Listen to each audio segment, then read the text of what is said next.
What is up, everyone? This is episode 255. That would be a 2, followed by a 5, followed by a 5.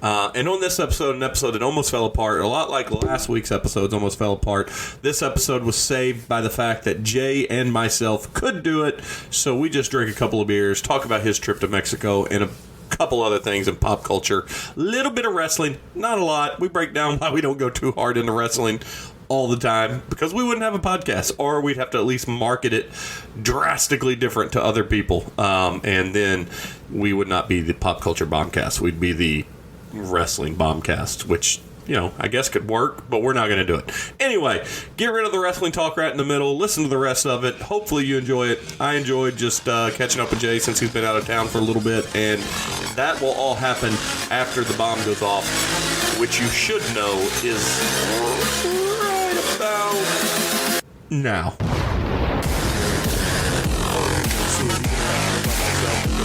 I don't know that Missy wants to sit through a 3-hour movie. And I know my girls, even though Hayden's really taking a deep dive into the MCU lately, she's watching them in order. Yeah. I don't know that the Batman, because it's not a typical superhero. Right. So, especially, you know, with you've got, Robert Pattinson saying he's playing him like Kurt Cobain. And yeah. So, you know, but I want to see it. I'm getting more excited the closer it gets. So my kids love the Dark Knight trilogies. So I think they're on board to go see it. Here's what's weird, is that the early ticket sales and the prediction is they're saying that this might top Spider-Man for the biggest movie of the year. That would be impossible. Like, Spider-Man's the biggest movie of all time. Yeah. Like now. Very well. I wonder if they're only taking into account this year's just box this office for it. Yeah. When did No Way Home debut? Middle of December. Oh, so it would be. Yeah, so you're right. You're right. It would be this year. Yeah. I forgot about that. So it would, because that's technically a 2021 movie. Yeah. So, but hey, we're back. This is an episode that almost fell apart. I want to track back a little bit. Yesterday, me and Missy, we were going to go to the beer sauce shop just for a couple of beers through the middle of the day. And I got a text from Jason, Bender's cousin. Yeah. And he said, hey, John and I are meeting at Dogwood. All of their wives are planning some bachelor or some baby shower. Yeah. So we're going to meet at Dogwood. So Missy, I was like, you want to go to Dogwood instead? So we went to Dogwood instead, and we ended up getting way more drunk than we anticipated. Oh, yeah. And Bender was all excited to do the podcast. So today I just took for granted, and I sent that text, hey, you want to do the normal Bender start time, which is 8:30. Yeah. And that's when the wheels fell off. But I wanted to, first let everybody know that, so because of the wheels falling off, the only ones you have here today are me and Jay. So say hi, Jay. Hi. And then the other thing I wanted to say, and I made the joke that in Excuses Bingo, my first grader has too much homework has never been used. Yeah. So I can't wait to actually hear about this homework that his first grader has. Because my kids have not had any homework. Yeah. The middle school one's a little bit, but in elementary school it's always been, we want family time, so we're not going to send homework home. Oh, you know, I keep waiting for him. I mean, what I'm expecting is like she has they had to build like a diorama or something like that. But for to say my first grader's swamped with homework tonight, I'm like, well, that is the biggest bunch of BS I've ever heard. I got to dust off my edition. Yeah, that's right. That's right. And then Tom, I get it. Tom said he's going out tomorrow to watch SLU basketball, so getting away 2 days in the row. Especially with the person that he lives with is going to be a tough one. I hope she still doesn't listen to this, but if she does, Tom said way worse things. Yeah. So, but that's it. So go to episode. Oh no. Yeah, that's right. Yeah, that's where if we were doing the video of it, we'd put a little ding and it'd show all the episodes. Or true believers, this is where. Yeah. But anyway, that leaves just you and I, and I felt like we had a shit ton of stuff to cover. Yeah. But then just took me a couple of notes of things I want to talk about. I have like 3 things, but I do want to start with, Jay down south, Jay in Mexico. How was Mexico? There was a lot of drinking, a lot of eating, and then a lot of stomach issues. So, well, let's get to the stomach issues because a lot of that can lead to the stomach issues, and I get it. So, were you on an all-inclusive resort? Yes, we were. So, was the food good? Yes, it was really good. We ate at a different place every night.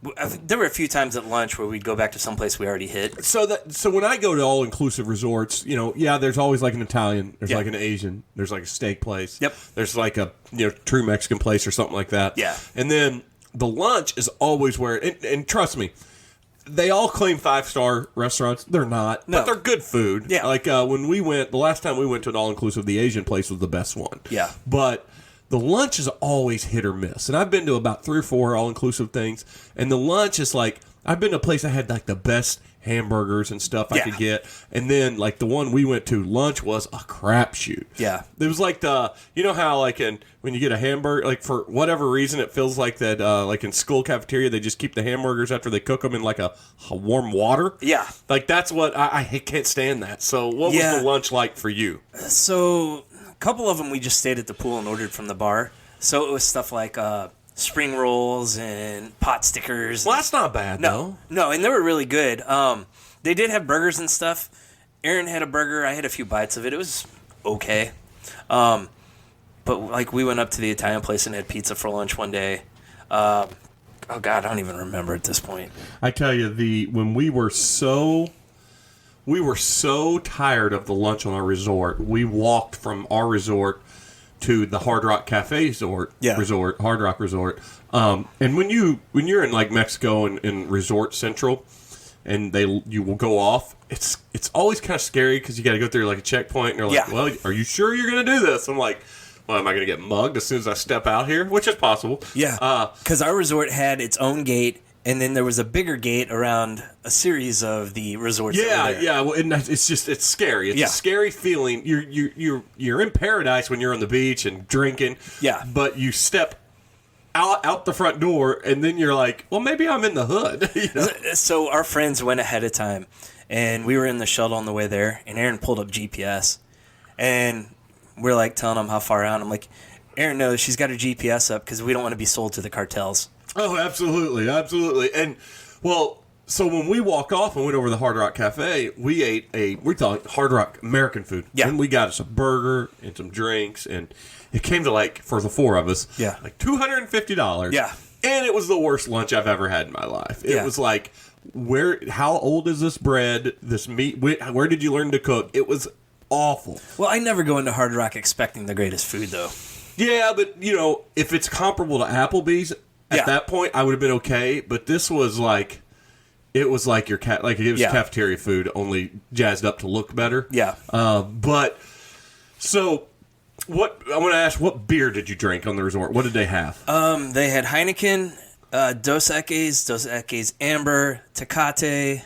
Okay. I think that was it. Dos Equis, I would have drank the shit out of Dos Equis. Well, I drank the shit out of all of them. So, Heineken was actually setting up an event for after we left. Oh, that's cool. So the last day we were there, they had a lot of their Bohemia beer.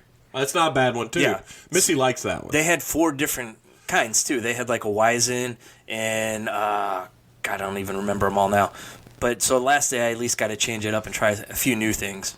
Now, did you drink any foo-foo drinks? I did not. I had shots and beer, and that was it. Okay, just tequila? Yeah, a lot of tequila. This was adults only, right? Yeah. Oh, yeah. So you got housed.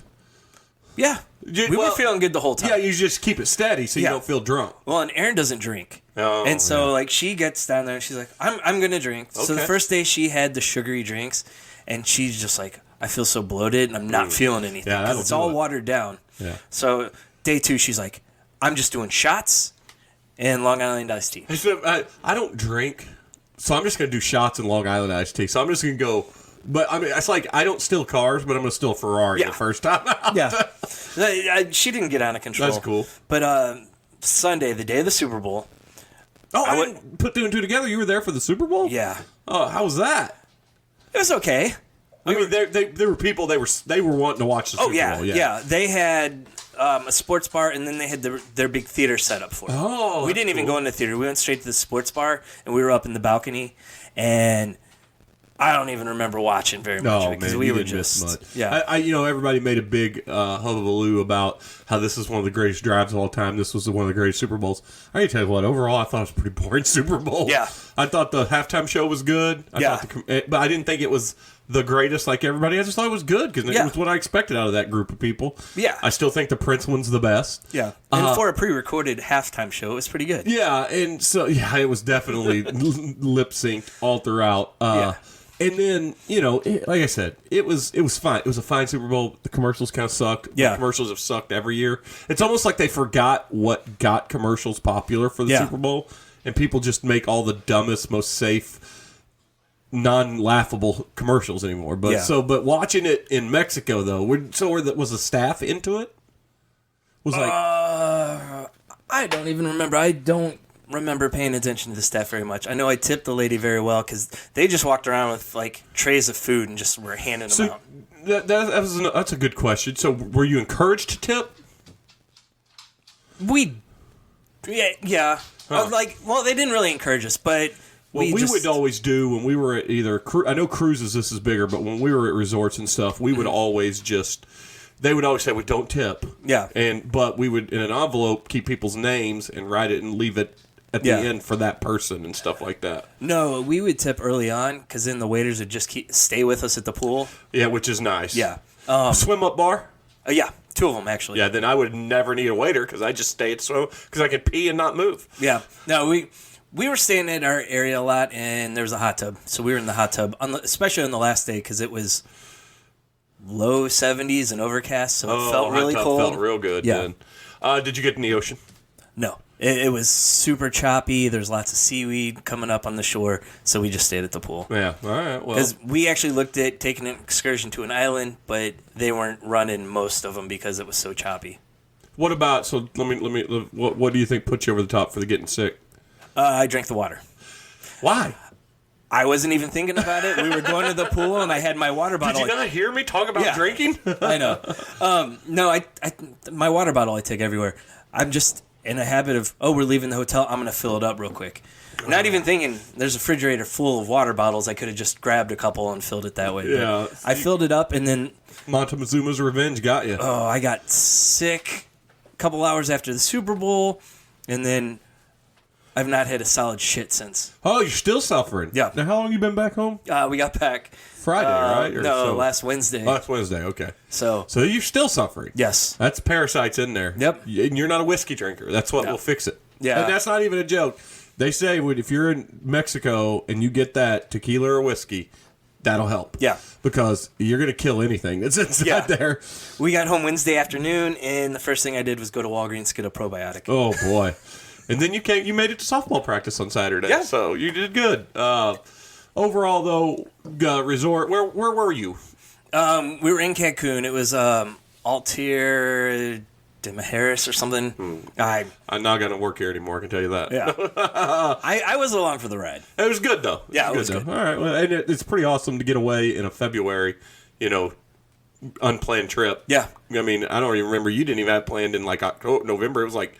That's when it fell together, like December. We got it on a Black Friday deal. Oh, that's what it was, yeah. Yep. All right, well, that's a good deal. So. I also got to meet a brewer down there, and he's going to be sending me beer. Oh, awesome. Shout out to what like a home brewer or an actual brewer? No, an actual brewer. Well, give us the name. Oh, while you're looking them up, are you, I'm sure you've been back long enough and you've checked your socials enough to the sad news for Center Ice Brewing. Yeah. So they're still you're the first guy I knew that had ever went and got beer there. In fact, you helped brew a beer there. Yeah. And got to brew your own beer. And so how's that going to work?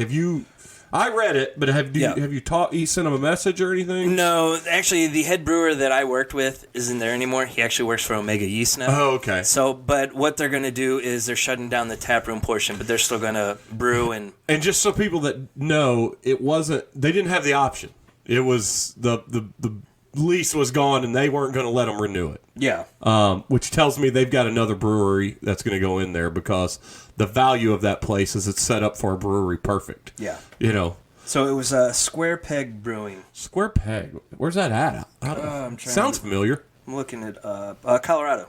Oh, that's sweet. Maybe I'll get to try some Square Peg in July when I'm in Colorado. So yeah. I was telling... Bender yesterday, we have a 4-week span, Melissa and I, where we'll be in New York and Colorado. How much more beer can I drink in my life than those 2 weeks?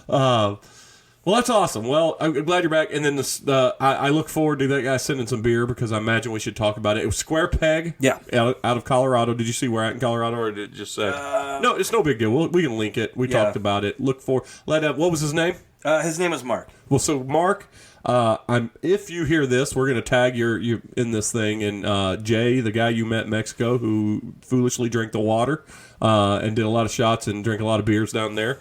We can't wait to taste it. Yeah. So, all right. Well, now that all that I had to listen to your life for a while, let's bore everyone else with just the straight pop culture stuff. Okay. Bender actually accused me last week of not letting anybody talk about their personal life, and I knew you went to Mexico, so I was like, "Well, Jay's going to lead with Mexico." I also have Gloria Pro Wrestling to talk about. Oh, let's talk about that. Yeah. You met Danhausen, but he's still injured, so you didn't get to perform. But Will asked him after the meet and greet. He was at a table, and Will went up and talked to him for a little bit, and he asked him if his leg was still cursed. Oh, that's right, it is cursed. And Danhausen laughed at it and said he has not been cleared for action yet. Yeah. So all we're going to see is him walking out, cursing people, and then going back to the back.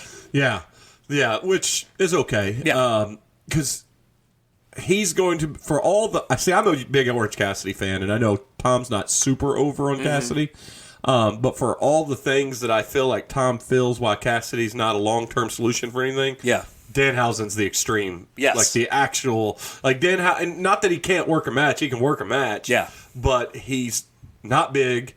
His gimmick is super cartoony, which it's fine. I like it. I'm not shitting on him.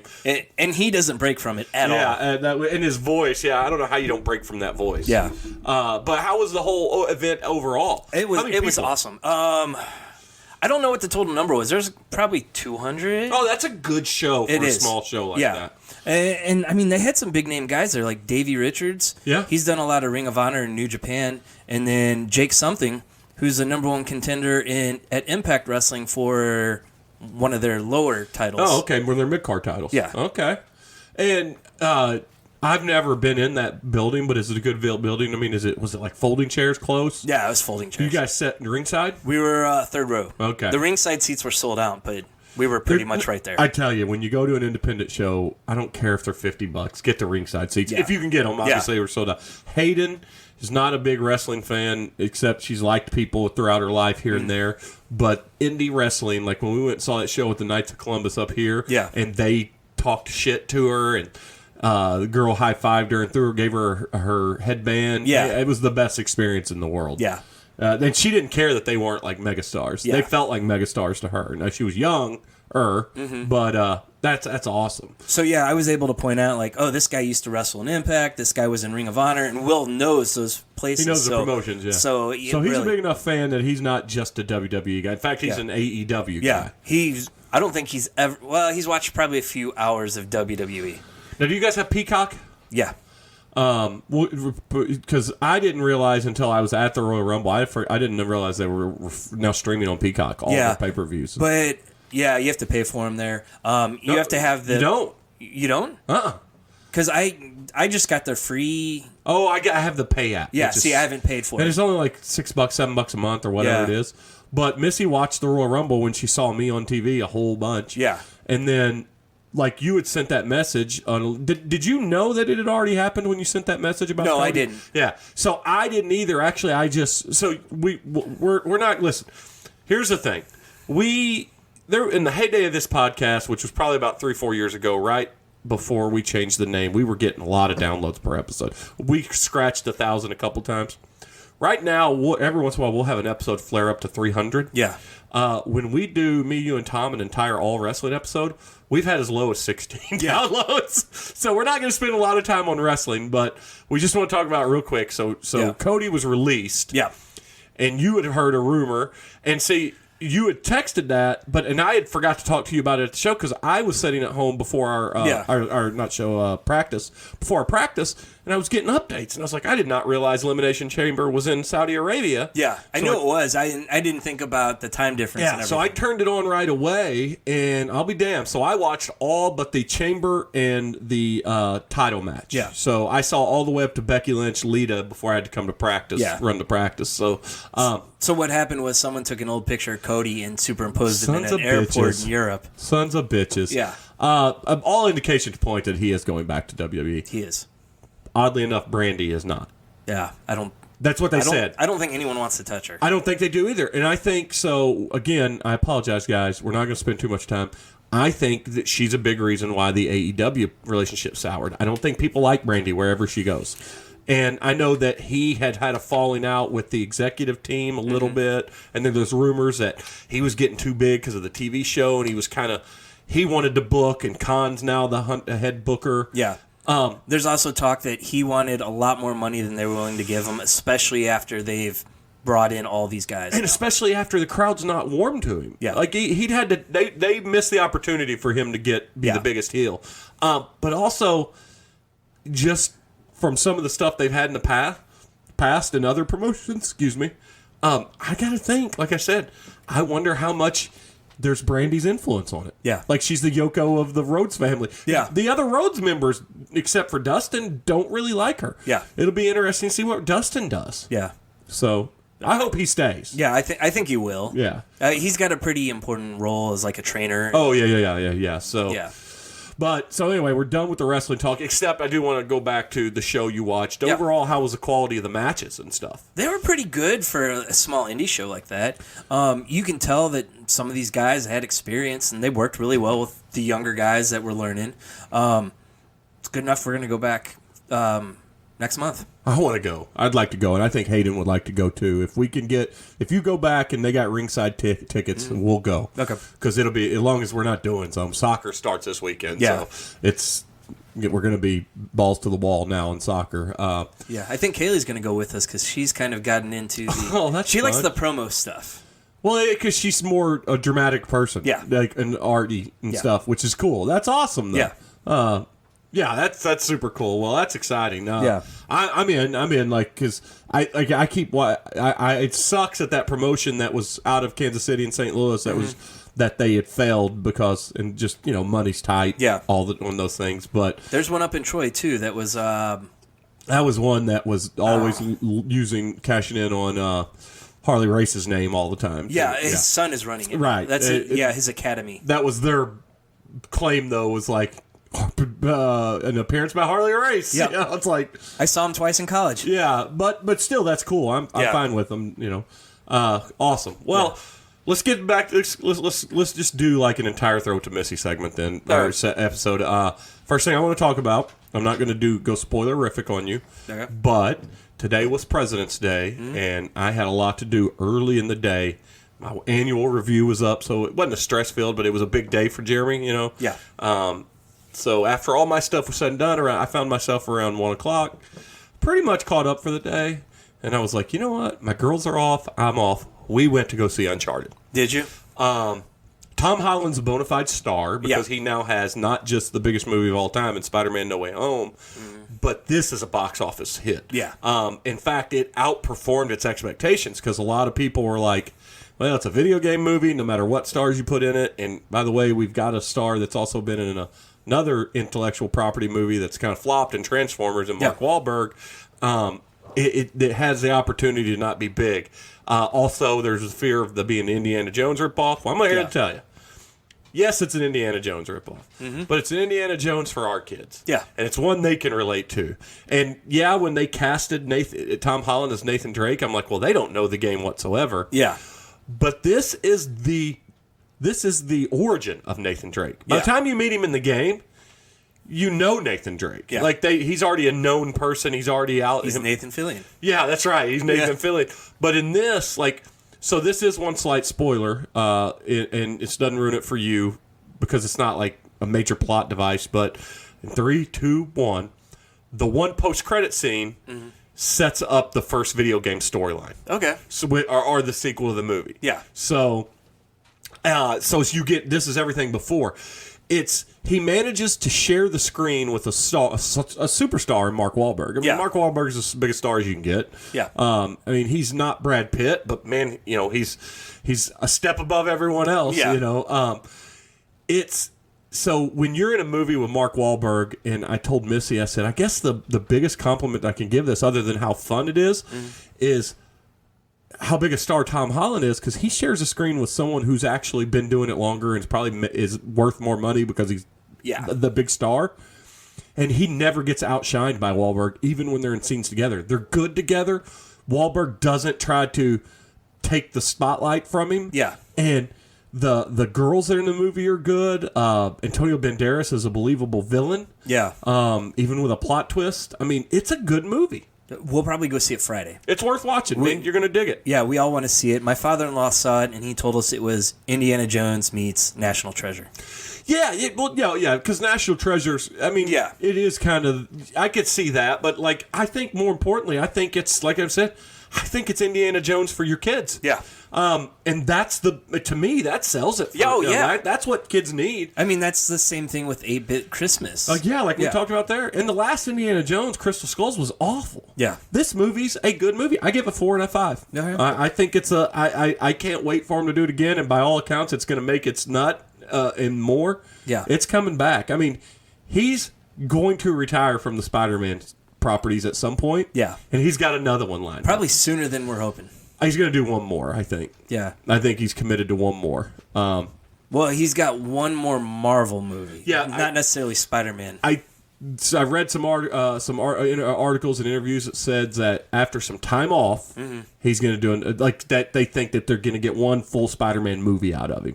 Because if he makes an appearance, that's not a real job, you know. He was even saying at one point that he has some ideas for a trilogy. His own? Yeah. I know he's got an idea for Andrew Garfield's final trilogy. Yeah. Hayden wrote that one already, to bring Miles Morales into the MCU, which would be awesome. Also, before, as we wrap up this Uncharted, which is go see it, people. Take your kids to see it. It's great. Have you played the game? No, but I love them from what I've seen. Bender played them. I've got it sitting at home, and I've played maybe 5 minutes of it. I'm gonna get like the Trilogium one, the PS4, the collector's edition version or whatever, which is now like $20, and play it on Hayden. I'm sure it's actually raised now because it's probably selling like hotcakes. Yeah. But go watch the movie. But back to speaking of Marvel, the MCU stuff. I saw an article that come out, and I've seen it from different places, so I believe it, that we are going to see Wolverine in Multiverse of, and it's not Hugh Jackman. Yeah. I'm hoping it's Scott Eastwood. I've heard his name, and still hearing. He's rallying for it. Yeah. But here's the thing, if it's confirmed that they're in that, they already know who it is. It's not. No one's auditioning at this point. Yeah. The other one is it Taran Edgerton? Oh, he's awesome too. Yeah. You mean the other Tom Holland? Yeah. Yeah. They're both short, athletic, and great. Taran Edgerton would be good, and he's better height. Yes. Scott Eastwood's not Hugh Jackman height. Yeah. But Taran would be awesome. And he's got chops. He's an Oscar-nominated actor. We just watched Kingsman movies, 1 and 2 again. Bender told me yesterday the Kingsman's on HBO Max now. I haven't watched it. And Hulu. Yeah. Yeah, I like Taran Edgerton's movie, the two movies. I gave Madeline the Secret Service to read, and once she got through it, she's like, I want to watch the movie. I'm like, all right. So we did a double feature. Is that the book? Yeah, it's Mark Miller. Oh, okay. Yeah, that's right. I forgot about that. I was thinking of a book. Yeah. That's awesome. So, I was already excited for the Multiverse of Madness. The last trailer did it even more. Well, I know, because we've got Professor X there with the Illuminati. Yeah. But here's my only problem with the Illuminati thing. Is everybody is saying, well, this is Black Panther. You can't tell in those pictures. No, you can't. You can only tell by Professor X's voice. Yeah, him, and there's one casting rumor that's been out there for a while. Yeah, well, but the picture, can't tell. Yeah. So what's the first thing you got to bring? Finished Peacemaker. Awesome. God, that post-credit, or that cameo at the end. Which is, like we talked about it, which was awesome. If you haven't seen it, again, this is major spoilers. And because it come out on Thursdays, I kept forgetting when it was coming out, so we didn't watch it till Friday, but thankfully I didn't see any spoilers for it. Yeah. So I was taken completely off guard. And what was funny is they popped up, and of course we're talking about the very end when they're walking out and the Justice League shows up. Sans Batman and Cyborg. Yeah. And they pop up, and I go, holy shit. And Missy goes, well, it's not really them. And then when he walks through, you got Momoa and Ezra Miller. And it was awesome. Yeah. And they... I don't... But, fuck you, Barry. But a little bit... Are they just messing with our hearts because it's the Snyderverse and it's not going to exist? I don't know, but the hardcore Snyder fans were upset about it. Because I guess it's not the characterization of Jason Momoa or that's Aquaman they wanted. Stupid. Yeah. That's stupid. I've seen the Aquaman movie, mind you. Yeah. I could see him doing that. I could too. This is the same guy that rode on the car and was like, woohoo! Yeah. Yeah, Fuck You, Barry would be right in the wheelhouse. Maybe it's because they feel it's more the Josh version. Yeah, that's true too. And with Ezra Miller, right? That's his name. And with him, he had that dopey look, so he looked right in character. Yeah. We only saw silhouettes of Superman and Wonder Woman. They were not there to film their parts. Yeah. They filmed that on the set of Guardians 3. They did, which was very cool. Was so they can make it happen. Yeah. And Marvel helped do it. Yeah. They lent they essentially, for all intents and purposes, fit the bill for them to be able to do that for them. And that's their second Marvel DC team up recently because they're re-releasing Justice League for George Perez. Yep. Yeah, raise money for cancer research. Yeah. I ordered one. I pre-ordered one. Did you? Yeah. I'm gonna get it. 7,000 copies, so you got to get it quick. Yeah. I ordered it from Bugs. That just said, hey, when it comes out, I want one. I saw Apotheosis Comics was doing pre-order on it as soon as they announce it. But so I assume I have one ordered. I told him I want it. The other thing about and we'll get into the actual show here in a second, but because that was the biggest news about it. Yeah. It was almost so big that it overshadowed a pretty solid final episode. Oh yeah. The other thing, Affleck and Cyborg and Batfleck were supposed to do, but they were cut at the last minute. I didn't read why. I don't know why either. Probably just because filming constraints and things like that. I mean, it probably made sense. Let's just get what we could do. Yeah, we have a Wonder Woman looking person. We have somebody more built like Henry Cavill. So, but the actual show itself, what'd you think overall of the whole series now that it's done? I loved it. It's a 5 out of 5 for me. It hit the quirkiness of the character from Suicide Squad, and ramped it up, and then gave him a great supporting cast. And we're going to get more. Yeah. Because James Gunn, it's now the Gunverse. Yeah. And I've seen Stephen Amell and some Arrowverse people are kind of not. Well, someone asked if Stephen Amell saw the little jab at Arrow. Yeah, Green Arrow. Yeah. And he said, I've been too busy showing John Cena how to be a wrestler or something. Yeah, something like that. Yeah. But there is some diehards of that are like, well, what does this mean for our universe? Well, that universe is still going to exist, but I'm telling you, they've got a chance to do it right. And Gunn cannot. He can easily tell other stories and dial away from the crude humor. Yeah. And still tell a great story. Yeah. And if he's going to be in charge, kind of like with Fillion and Filoni and Favreau. Yeah. I'm okay. It's DC doing something right, so just stay out of his way and don't fuck it up. Oh yeah. And they've already said they're doing a season 2, and they're doing a different spin-off show too. So I'm curious to see. Everybody say King Shark, but we don't want to see King Shark. I mean, he's a funny tertiary character, but they did reveal that Nathan Fillion's TDK survived, which is awesome. So that could be a fun show to have, and it would be a spin-off that fits James Gunn. Yeah, and then the other one that survived was Weasel. Yeah, and it also, by the way, it could be.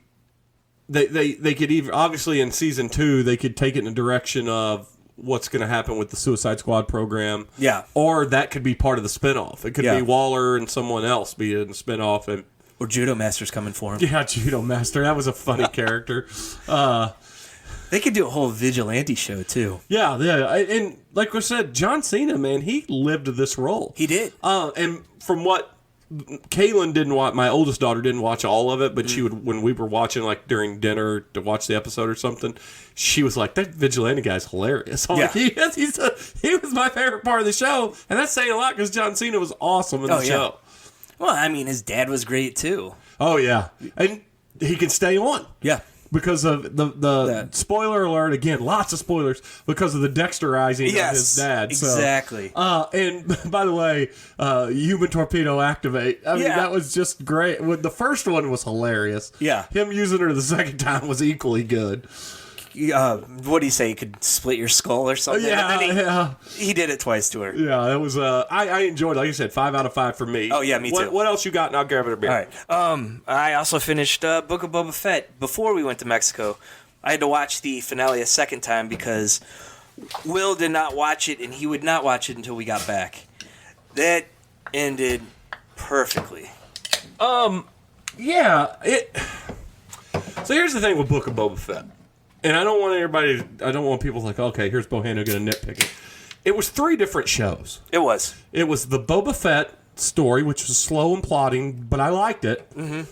It was the Mandalorian. Yeah. And then it was a Western shootout show at the very end. The things I will pick apart is the shootout scene and the beatniks, the Technicolor beatniks. Yeah. I can't stand them. Yeah. The cyberpunks, I don't like them. The shootout was hokey. Mm-hmm. And they have done a good job well, I guess I should dial back. All military fights in Star Wars are dumb. Yeah. All of them. Even in great Star Wars movies, they're dumb. People hide behind the easiest stuff. Like I said, why don't people shoot underneath it? Yeah. Why are they only hitting the armored spots on black Or even Boba Fett and the Mandalorian when they're fighting, everything hit the armor. The armor, which is the indestructible part of them. Yeah. So I'm not gonna go too far into that, but that was all the fighting was silly. Tom really loved Amy Sedaris. Yeah. And for me, she was okay. Yeah. And I don't like it how much they used her in this show. They leaned on her pretty heavy compared to the Mandalorian last season. And she's a fix-all. Yeah. She, like, oh, Mando's ship's broke. Well, I've got this ship. Yeah. Or, oh, we're getting pinned down. Oh, Amy Sedaris shows up with Grogu. And she is a funny person. In real life, she's a charismatic. Yeah. She's a whirlwind of charisma. I mean, she's candy. Yeah. But in this, she did not work for me like she did for him. In smaller doses, it would have been better for me. I'm not going to poop on the final episode because there were some very cool things. I don't think that Cad Bane? Yeah. He's not dead. Even though we think because of the canon that we know of that Boba killed him, that doesn't mean he's dead. Yeah. Because look, my favorite character, what's his name? Raylan Gibbons' character. Cobb Vanth. Timothy yeah. He was my favorite. He's not dead. Yeah. And he's going to come back even more badass. Yes. So there was a lot of things that we know that... here's one thing that Star Wars has taught us. With the most clear-cut example of this is Darth Maul. Mm-hmm. When there's something very cool the fans like, they will find a way to bring it back. Yeah. And Bane was awesome. He was. And... so we're going to see more of them. So all of that kind of bitching about the little things like the fighting and stuff and aside, it was a good episode of establishing, I like the way they tied it all up. Yeah. And I like the way we got it. I don't mind that it turned into Mando 2.5. Yeah. Instead of Boba Fett. I think they're doing another one, right? Didn't they say they're going to do one more season of not Mandalorian, but Book of Boba Fett? I don't know. Maybe I might be wrong. But there's certainly now that he's established, now there's a story to tell. Yeah. Although I will say this. Was that town better off without him coming and taking over? You would think so, because, I mean, that Rancor tore up the place with him riding on the back. And there was no battles or anything until he told the Spice People that... And, by the way, the Spice People were out running their spice in remote parts of the world. Yeah. So... I know that we're. I think the point though was the Pikes were going to come in and kind of take over things. Yeah. I think if there is another nitpicking that they didn't illustrate that very well. Yeah. Until you found out the Pikes killed the Tusken Raiders and I think that was kind of the point of having the mayor be in their pocket. Yeah. That said, what was your big takeaways? I just love seeing new Star Wars. And, for sure. And not have to rely on a Jedi or a Skywalker. Yeah. I mean, it was nice seeing Luke and Ahsoka in there. Although that was awesome, and that gave us the new spinoff that's coming. Yeah. And I gotta tell you, he is blatantly CG'd, and I think less is more normally. Yeah. But it didn't bother me. No, it didn't. I'm curious to see where they go with that story because That guy's clearly coming back. yeah. The actor that's playing him. Yeah. Because they essentially CG him over a guy that's got enough likeness. Yeah. And the good news with that is it gives us the ability to maybe see Luke rule ass. Because remember, with the exception of beating up Vader, Yeah. we never saw Luke dominate on how powerful he is. Yeah. Only in books, only in comics. So on screen, Luke dominating like he did with those shock troopers or whatever they were called. Yeah, the Death Troopers. Death Troopers. No, they were. I don't remember Whatever what they were now. called. Yeah. Dominating them in a eerily similar scene to Yeah. Vader's from Rogue One. And, you know, I'm not even getting into the movies, what he did in that the final three, but it'll be fun to see if we get to see Luke flex a little bit. Yeah. So, I would love to see that. yeah.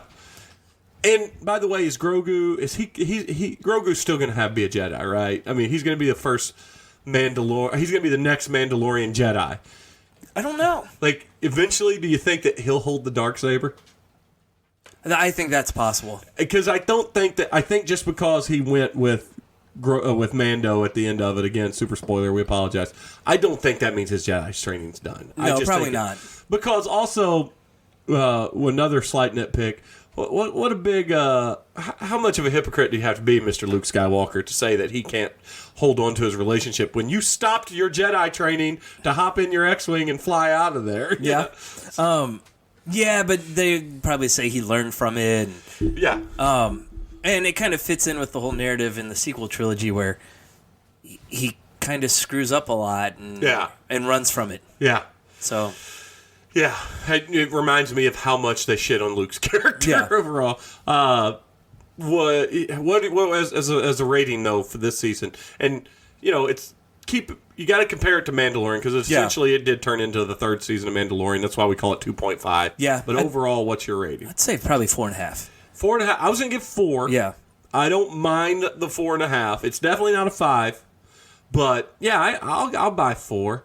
Again, I feel like I'm picking on it a lot. Again, there's other like, what's her name? What was the sniper's name? Fennec Shand. Fennec Shand. Again, she's another that my issue that Star Wars as a whole kind of leans on very heavy Ex Machina style plot devices.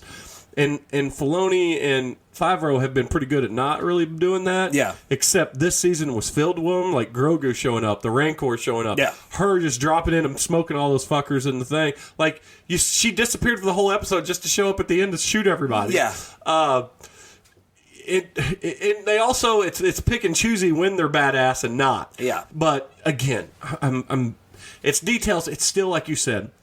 All of that aside, it's new Star Wars, and that's all that we need. And I get to sit with my son and watch. Oh, yeah. And I get to see him be me at that age. Yeah. Yeah. And no, except he gets new stuff instead of watching the same 3 movies over and over. That's not even accurate. You get to sit there and be jealous of how he gets all this new Star Wars content. Oh. We got 3 movies, 1 bad thing, and correct me if I'm wrong. If you were probably like me as a kid, didn't even I couldn't find the comics on a regular basis. No. And the books certainly didn't register for me at that time. And yeah, because the book started early 90s. I was in college when I read The Hand of Thrawn. I was in high school. Yeah. So yeah, I mean, it's not you seeing yourself as a kid. It's you seeing some little spoiled brat getting to live his dream. Look, I got Lego Star Wars. Yeah, the best thing in the world. I had to make them myself, so shut up. Yeah, we don't like you, kiddo. We had essentially not much better because our Star Wars toys weren't articulate. They didn't. No, yeah. So, but anyway, that was awesome. One thing I watched through the ice storm that hit you flew back in time for an ice storm. Yeah, I've talked on the show a bunch. These goddamn Koreans, man, on Netflix. I don't know what deal with the devil they've made, but they put out good shows. I watched All of Us Are Dead. Yeah. I'm only going to give it a 3.5 out of 5 because the final act drags a little. The final 2 episodes. It's almost like Lord of the Rings. Like the logical conclusion should be here, and then it goes on a little bit. It sets it up kind of for a sequel. Which I don't. That's the other thing on all these Korean shows. I don't even know if they really get sequels because Sweet Home. I watched it where the building gets trapped inside this monster vortex, which is awesome. And then Squid Game obviously is getting one because it was massively popular. And All of Us Are Dead, which I just watched. And then my favorite of all of them, and I know people love Squid Game and they're high on the nuts of Squid Game. My favorite was Alice in Borderland. Yeah. And I don't know if we're getting a sequel to that. And it was awesome. So they tease me with all these sequels. They're like the Ash. What was it? Ash, the comic book from Joe Quesada back in the day? Or Battle Chasers. They give me one great run and then don't give me a sequel. Yeah. So, it's essentially what All of Us Are Dead is. It's what I like about it. It is it's a zombie show starts the ground zero is a high school. Yeah, and it spreads out through the town. But what I like, there's a lot of meta commentary in it. For instance, they're like, "Are these zombies?" And they're like, "This isn't Train to Busan." Yeah. And I'm like, oh, they lean into it. And everything they know about zombies is from movies. Yeah. So they call them zombies. They talk about them and stuff. So they don't, like in Walking Dead and everything where they just call them rotters or walkers. Yeah. No, they call them zombies. And they know what they're up to and they know what they're after. And then what I like about it, though, is they take all these, it's an hour and 30-minute movie. Yeah.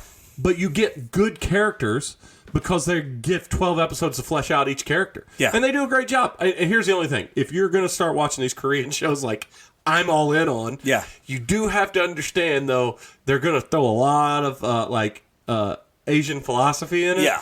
And it loses a little in the translation. It always comes across as hokey.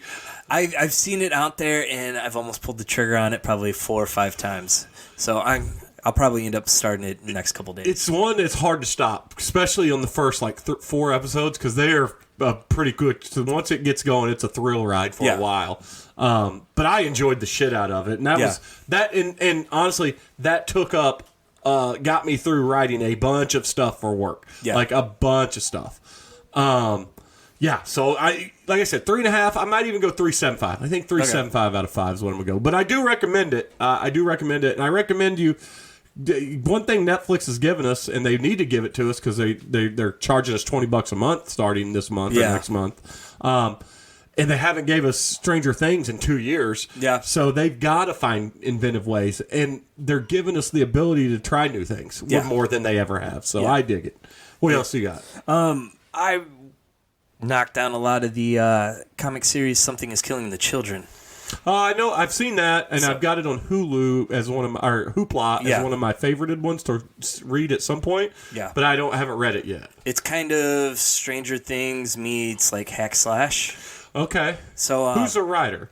James Tynion. Okay. I don't know his work top of my head. He's done some Batman and detective stuff. Okay. I'd heard a lot of good things about it, so I went ahead and pulled the trigger, and I got sucked in the first trade. Okay. So I think there's 4 trades out. I've read 3 of them.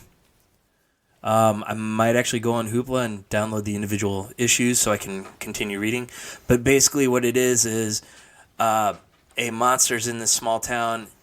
All these children are disappearing, and adults can't see the monsters. So a monster hunter comes to help them. Is this the girl with the 2? Yeah. Okay, she looks awesome. She is. By the way, the art looks pretty fun. Yeah, it really good art, really good story. I got sucked in. I handed it to Kaylee, and she blew through the first trade. Yeah, it's so, again. And people, I know it's fun for it's not it doesn't work. It's too inside baseball for us. People that listen to our show and hear us talk about your kids in particular, I forget all the time that she's older enough to where like more adult stuff is, and just because certainly she is she's turned into a very beautiful younger lady, but she's just in my mind. Madeline's the older one still. And I know that's not the case, but I forget not just that she's older, but she's at the age where you can show her these things and not have no problems what's going on with it, which is awesome. Yeah. That's when kids finally start being fun again, because they're fun when they're little. Yeah. And then they become assholes. And then they get fun again, but then I gotta warn you, your girls are gonna become assholes. Oh, it's already started. Yeah. But that's awesome. Yeah. So I've also given her 30 days a night, the first trade to read. because she loves horror. So Bender loves that movie, and Bender calls it a criminally underrated horror movie.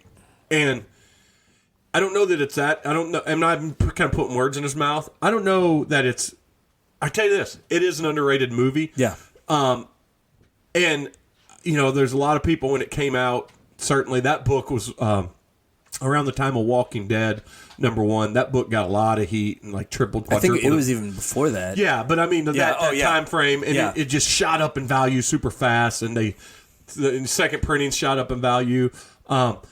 It stayed as close as the comic as you could, and 30 Days of Night is a lot like the comic book Chrononauts. It was written to be a movie. Oh, yeah. And you read those 3 issues, of the first 3 issues, Yeah. and you're like, oh, this is a movie. And it's a good one. Mm-hmm. And it's Ben Templesmith is the art, and who was the writer? Steve Niles. Steve Niles, yeah, Stephen Niles and Ben Templesmith. And they went on to do a lot of stuff. Ben Templesmith did a lot of the... Wasn't he the artist? Yeah. Yeah, and he went on to do a lot of cool stuff like Fell with Warren Ellis and some really kooky stuff. I think he do the 10 grand with Straczynski. That's what it was. 10 grand's what I was thinking of. I love 10 grand. Yeah. 10 grand's so good, yeah. But it's very stylized art for a vampire story. Oh, it's perfect. But it's awesome. His vampires, and one thing I think the movie did good is it made those vampires with those mouths that they had in that. So what did she think of that? She isn't ready yet. Oh, she hasn't read it No. yet? Okay. It's in her pile to read. Now, I think I've asked you, we've talked about this before. Does she like scary stuff? Oh, she loves scary stuff. Okay, yeah, so she's got to come over and watch movies with Missy. Oh, yeah. That's something I can bring up real quick. We watched Friday night the new Texas Chainsaw Massacre on Netflix. Yeah. So when we watched the trailer, I showed Missy the trailer a month or 2 ago, and she goes, "Oh, it's the new Halloween. It's the new Kenny Powers. What's his name? Danny McBride. Danny McBride's his Halloween. It's it's that Jamie Lee Curtis goes back to fight. Yeah, and it is a little, and it's almost the same thing. So for those that don't know, in the newest, and I get that some people aren't scary movie fans, but in the newest Halloween movie written, and I forget his partner's name, but Danny McBride is one of the writers of it and directors of it. They ignored the sequels after the second one. Yeah. They ignored them all. Actually, they ignore the second one too, don't they? I think it's the first movie and then this. I can't remember that. Yeah, I don't remember that. But so the Texas Chainsaw Massacre does the same thing. It ignores everything after the first Texas Chainsaw Massacre. The problems I had with the movie is characters all behave, and I know in scary movies characters are going to behave stupid, but they behave incredibly stupid. Mm-hmm. And they're essentially, the whole thing takes place in a deserted town, and Leatherface is there, and people can't seem to figure out how to get away with him in this entire deserted town, get away from him. Yeah. And there's these people in a bus that are partying. I'm not going to spoil it too much. It's just a little weird. Did you look up his partner? I'm looking it up right now. But so it's all of that said, it does have, what I like about it is Leatherface is his characterization on there, and the way he acts is believable and it's fun. Yeah. His part is. And the other thing is, if you're a scary movie fan and you do like to lean into the gore side, there is some very solid gore candy deaths. For instance, some guy's got his arm out and he breaks his arm, and where he breaks it, it's a compound fracture, and then he jabs his own arm into his neck. And they show the whole thing. Yeah. And he bashes some guy's head in with a hammer, like 4 or 5 bashes, and they don't cut away. Yeah. And you're seeing it because someone's hiding under the bed, so you're seeing it from that angle, and it just shows its face getting smashed and smashed and smashed. Yeah, so it's a little rough. So David Gordon Green. That's right. David Gordon Green and Danny McBride, and they're a prolific writing team. They've done a lot of stuff. The Righteous Gemstones. Yeah. Kenny Powers. What was the name of that show? Eastbound and Down. Eastbound and Down. And then the teacher show he did on HBO. Substitute. Yes. Or Vice Principals. Vice Principals, yes. Yeah. Vice Principals. I'm not going to give it a 3. I'm going to give it a 2.75 because it's not great. it was nice to see someone effort to revive a franchise. Here's the problem with it. It's too close, and he's too characterized too much like Michael Myers. At the end of the day, that's the issue. Yeah. But we still, like I said, brought this up was Kaylee's. If anytime she needs a scary movie fix, you just send her over to the house. Okay. She'll be up for that. Yeah, because we watch them in my house. We have Shudder, and we watch them. So... My father-in-law likes horror movies, so so she's got a Quiet Place 2 came out, and he took her to see that. Oh yeah, that was a good one. That was the Aliens version of the Alien style sequel to Quiet Place. It was a little more actiony than the first one. Yeah, but it was still worth watching. I only have one major flaw with that movie, and it's unforgivable to me. And for those that haven't seen Quiet Place 2, the big major flaw of all the stupid things ever, they're scared of water, the monsters in it. Yeah. And they've got this community on an island that they've been able to protect, and it gets on a boat that drifts perfectly to the island to where everyone's hiding. Impossible. Yeah. Impossible. So... And we know it doesn't drive, so... Yeah. Anyway, so what else you got? What else you bring to the table today? All right, so... I got one big thing to end on. Okay. You will have fun with this. On Facebook, there's a page called Entertainment Polls. Just polls? Yeah. Okay. And what it is like movie tournaments. Oh, okay. And so... I hate these, but I get sucked in every time they start a new one. So the one right now is favorite movies from 2000. I'm going back to the beginning so I could start... Let me preface it.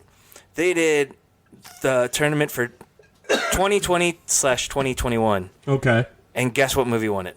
2020/2021. What movie won it? I don't know. Oh, you're going to be so pissed. What was it? Zack Snyder's Justice League. Oh, that's ridiculous. Yeah, it beat Spider-Man No Way Home. That just shows you who's doing these movies. In fact... I don't know that I loved No Way Home, but I don't even know that I would give it to that. Is it all just like genre movies, or no? All right. So they're doing the year 2000 right now. So we'll go through the first round real quick because they've started the second round. But Gladiator versus Rocky and Bullwinkle. Well, that's Gladiator all day. Gladiator won that one. The Road to El Dorado versus Chicken Run. Chicken Run's probably going to win that. It did. Yeah, I think it was. I think it was close. Chicken Run's not a bad movie. High Fidelity and Miss Congeniality. Oh, High Fidelity should win, but Miss Congeniality might get a lot of women votes. Yeah, Miss Congeniality won. It was.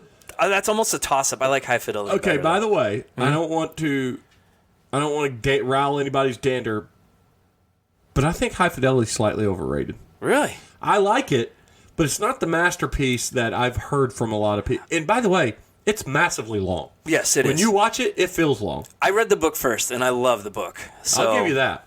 All right, here we go. Scary Movie versus Melina. No clue what Melina was. I don't know. It's got to beat Scary Movie, though. Yeah, it was. Remember the Titans versus Coyote Ugly? It's got to be Titans. Yeah. That one was close for a while. Space Cowboys versus Sexy Beast. Sexy Beast. No clue what it is. Oh, that's that fucking teenagey bot. They were trying to set up another franchise. I think. I don't know. Yeah, I don't know either. No, I don't know either. But Space Cowboys won that one. I think that's not a great movie either, by the way. No. Wonder Boys versus Gone in 60 Seconds.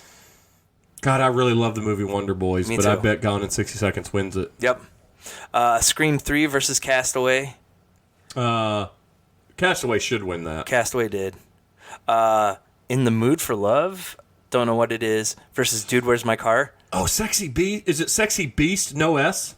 No S. Yeah, that's a great movie. That's Is Ray it? Winston and Ben Kingsley. That's a Okay. great movie. Watch that movie, everybody. Okay. So, But yeah, In the Mood for Love versus Dude, Where's My Car? I hope Dude, Where's My Car wins because I don't even know what that other movie is. I voted for the other one because I hated Dude, Where's My Car. See, your tattoo says dude. Your tattoo says sweet. I like that. It's a dumb movie that I can watch all the time. I saw it in the theater, so I felt like it was. Yeah, you wasted money. But if you'd have watched it drunk or stoned at home on a weekend, rainy weekend, you'd been like, well, this movie's great. Yeah. The Gift versus Love and Basketball. I tell you what, Love and Basketball is a pretty solid movie. That's what won. I never seen either one of them, so I didn't vote for that. It's tough, though. The Gift is, Love and Basketball all day. Yeah. My Dog Skip versus the Tigger movie. I don't give a fuck. Yeah, I didn't vote for that one. Bring It On versus Billy Elliot. Oh, Billy Elliot's the superior movie. It is, but Bring It On won. I dig Bring It On, though. American Psycho versus Mission Impossible 3. Oh, 2. Then American Psycho. Oh, yeah. Because Mission Impossible 3 was awesome. Yes. Yeah. 2 sucked, though. Yeah. Perfect Storm versus Aaron Brockovich. I gotta tell you, I myself would pick Aaron Brockovich. It's a well-acted movie. Me too in that one. In Perfect Storm, you're suspending a lot of disbelief because you don't actually know if this actually happened to these people. Yeah. So. Men of Honor versus The Whole Nine Yards. Okay. So Men of Honor is not a bad movie. It's Cuba Gooding Jr., it's Robert De Niro. It's not the movie that people expected. I guarantee when they went down to make that movie, they're like, this is going to be an Oscar-nominated movie, and it wasn't. But it's a solid movie. But The Whole Nine Yards wins because it's got Amanda Peet naked at the end of it. Yeah. So that's the winner for me. Yeah, that one. Yeah. I voted Men of Honor. But I also had just seen Men of Honor recently. And you had forgotten about Amanda Peet naked. I did forget about that. Now, we got Little Nicky versus Snatch. I hate Little Nicky, and if it beats Snatch, I'm throwing my beer. It did. That's bullshit. It is bullshit. That is bullshit. Snatch is the best movie on this list so far. So far, yeah. Requiem for a Dream versus Snow Day. Requiem. Yeah. Snow Day's a good movie, though. Yeah, it's a fun movie. Requiem's also, I like it. It's also falls to me. Even though I enjoy it a lot, it's slightly overrated for what people romantically remember that movie. Yes. Final Destination versus Pitch Black. I want Pitch Black to win. Yeah. Final Destination is going to win because it was the Scream type of fandom for that first one. But Pitch Black was so underrated of all those Riddick movies. Yeah. In fact, it wasn't even a Riddick movie. No. It didn't even get the title Chronicle of Riddick, Pitch Black, until after they announced they were making a sequel. But I bet Final Destination wins. Yeah, it did. X-Men versus The Cell. Easy one. Yeah, X-Men wins, but if it was was this... That would be X-Men... which one was that? The first one. What year was this again? 2000. 2000. Was that really that long ago? Yeah. Fuck. I know. God bless. Next Friday versus Traffic. Oh, I gotta give it to Traffic. Next Friday won. Next Friday's not as good as Friday. Yeah. And Traffic's a great movie. Who is that? That's Benicio del Toro and Michael Douglas. Well, the director of that. Who was it? Oh God. Yeah, let me look it up. I don't think it's like a big name guy, but it's Steven Soderbergh. Oh, was it Soderbergh? Yeah, that's what makes it. I love Steven Soderbergh movies. Yeah. So. Oh Brother, Where Art Thou versus Bedazzled.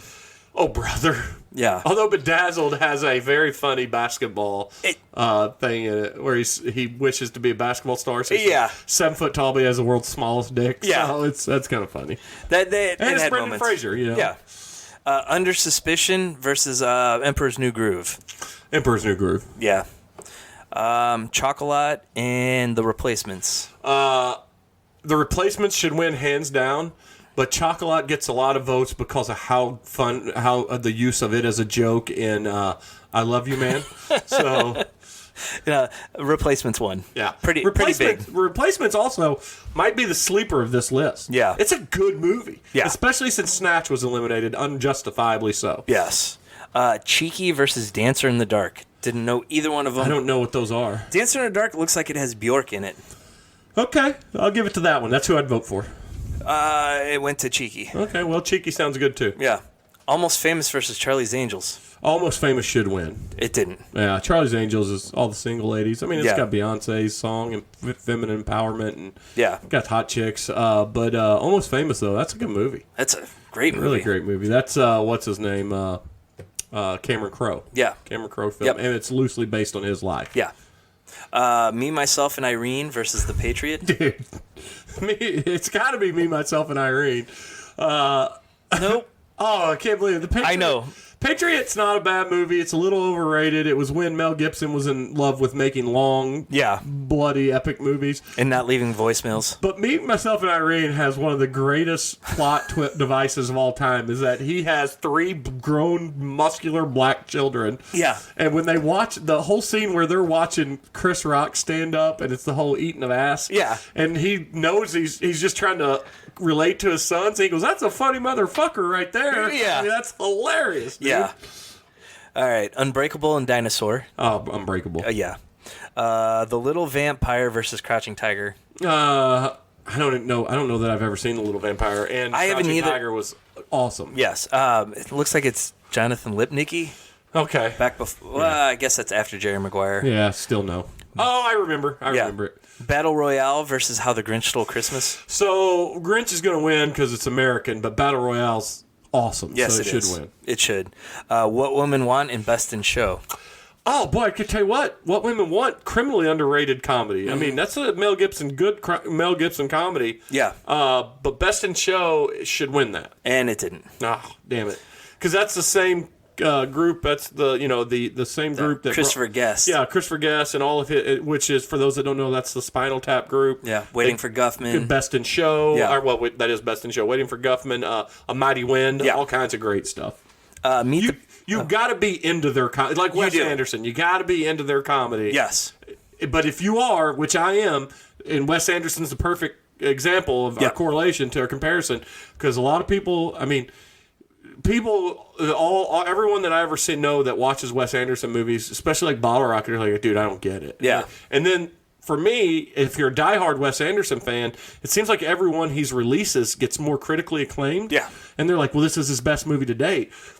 And while they're all great, they're wrong, because Life Aquatic's his best movie. Yes. And it's so good. So Royal Tenenbaums is up there. it's great. They're all great. Yeah, it's hard to pick one. Life Aquatic is his most emotionally impactful. That helicopter crash scene and Bill Murray in it is it's awesome. Yeah. And Rushmore's amazing. Oh, yes, Rushmore is. Meet the Parents and Ginger Snaps. Meet the Parents. Yeah, Meet the Parents should run away with this on popularity vote alone. And then the last one for round one was 102 Dalmatians versus Memento. If Dalmatians wins again, It did. God damn. Snatch and Memento should be in the final of this they should. fucking moot list. So, like, looking through for this next round, Have they voted on it yet? they're out there for people to start voting on. And go look at this. Is on Facebook, right? Yeah, and just look up entertainment polls. entertainment polls. Okay, we're gonna shout out to them and come up with it.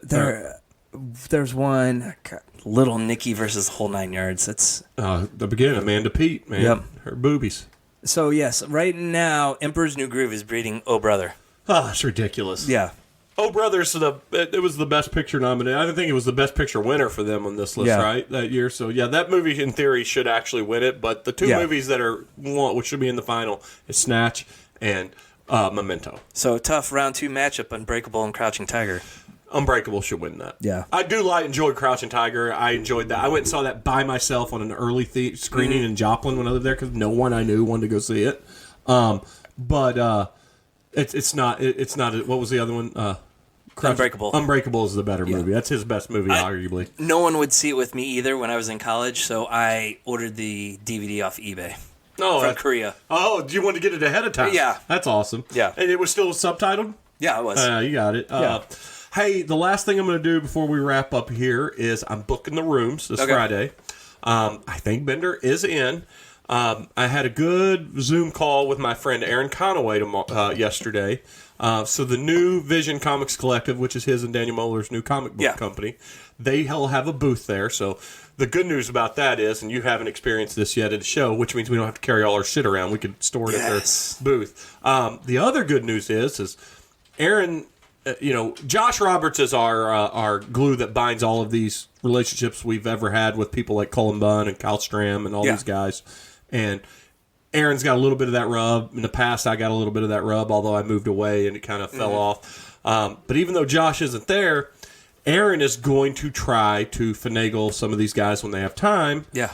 To talk to them for his show, Mind to Five, or his... conversation, Aaron, Drinks Around the Table. Yeah. I should know it because I did the fucking logo for it.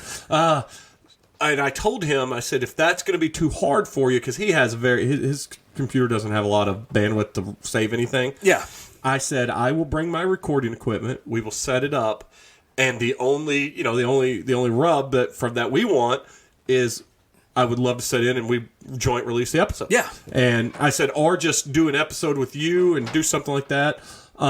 And he's absolutely whatever we can figure out. Yeah. He just needs someone that can store, like if he does video and stuff like that. Yeah. And so we're gonna do that. Okay. If it pops up, he's gonna try. Like I said, Josh won't be there. Josh is the guy that could facilitate all this stuff. Yeah. But so there's a chance that we might have to stay sober enough to do an episode or two. Okay. Maybe be fun. I think it would be fun for us to get these guys for 10 minutes each if we could get them. Oh yeah. And then piece together the full episode after we're done. Yeah.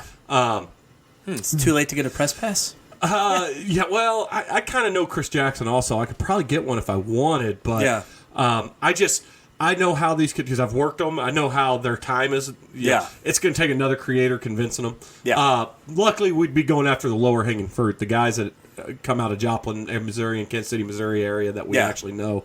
The other thing is we are going to do an episode, a Zoom episode, and I'll set it up to where we can all see. I want to get Aaron. I told Aaron yesterday we want to get him and Daniel in here before the show, and we might record it like sometime soon. Yeah. And then release it closer to Comic-Con. Yeah. Or Planet Comic-Con. Talking about this is their first Comic-Con as a creators. Yeah. And so we figured we'd do it, and then we talk about our favorite Comic-Con memories and stuff like that. Yeah. And for Aaron, it's not just his first one as creator; it's his first one attending in 2 years because of COVID and things like that. Yeah. So it's a big moment for him, and certainly I'm excited for my friend. Him and Daniel are him more so one of my best friends. Daniel is a very good friend. They're both great people, so I'm super happy for them, and they're trying, man. Yeah. They're trying, and I think I could be wrong.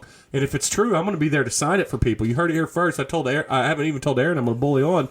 I think my cover for his second book is going to be at the show. Oh, we're going to be with a celebrity. Yeah, so I'll get the sign. So I will have art for sale at this show. Nice. And closing too. And I don't know. Well, I'm going to save this for after because I don't know if Aaron wants me to announce this yet. But I'll tell you when we're done. But I don't think I have anything else. You got anything else? They're starting to announce people for Fan Expo here.